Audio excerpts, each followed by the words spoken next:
நாடாளுமன்ற தொகுதி அதிமுக வேட்பாளரான அருணாச்சலத்திற்கு வாக்குப்பதிவு தினத்தன்று ஒற்றை விரலில் தீபம் ஏற்ற வேண்டும் என வித்தியாசமான முறையில் வேட்பாளரை முன்னாள் அதிமுக அமைச்சர் செங்கோட்டையன் அறிமுகம் செய்து வைத்தார்.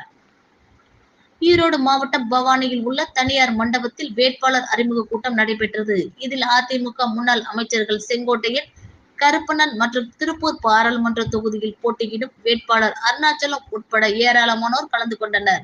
பின்னர் வேட்பாளரை அறிமுகம் செய்து வைத்து பேசிய முன்னாள் அமைச்சர் செங்கோட்டையன், அதிமுக என்பது அசைக்க முடியாத எஃகு கோட்டையாக என்றும் தமிழகத்தில் இரட்டை இலை சின்னத்தை எவராலும் வீழ்த்த முடியாது என்ற ஒரு வரலாற்றை எம்ஜிஆர் படைத்தார் என்றார். தொடர்ந்து பேசிய செங்கோட்டையன், திருப்பூர் நாடாளுமன்ற தொகுதியில் அருணாச்சலத்தை வேட்பாளராக நிறுத்தியுள்ளேன் என்றார். அருணாச்சலம் என்பது நீர், நிலம், காற்று, நெருப்பு, ஆகாயம் ஆகிய 5 பஞ்ச பூதங்களாகும். பஞ்ச பூதங்களில் ஒன்றாக இருக்கும் அருணாச்சலம் தீபம் ஏற்றும் இடத்தில் இருக்கின்றார். இந்த தீபத்தை ஏற்ற வேண்டிய கடமை நம் அனைவருக்கும் உள்ளது என்றும், வரும் 19ஆம் தேதி ஒரு விரல் காட்டி தீபம் ஏற்ற வேண்டும் என கட்சியினர் மத்தியில் கேட்டுக்கொண்டார். வேட்பாளரின் பெயருக்கு அமைச்சர் வித்தியாசமான முறையில் விளக்கம் அளித்தது தொண்டர்கள் மத்தியில் உற்சாகத்தை ஏற்படுத்தியது குறிப்பிடத்தக்கது. திருவண்ணாமலைதான் நமக்கு ஞாபகம்.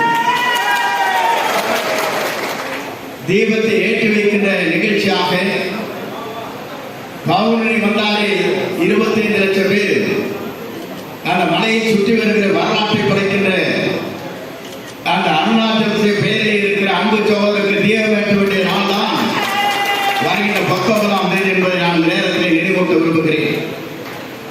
எப்படி அருணாச்சலம் அவர்கள் இன்றைக்கு 5 பஞ்சபூதங்களிலே ஒன்றாக திகழ்ந்து கொண்டிருக்கிற தீபத்தை ஏற்றி வைக்கிற அருணாச்சலம் நம்முடைய நாடாளுமன்ற தொகுதியில் பாராளுமன்றத்திலே தீபத்தை ஏற்றி வைக்கிற நாளாக அமைந்திட வேண்டும் என்பதை நான் நேரத்தில் தெரிவித்துக் கொள்கிறேன்.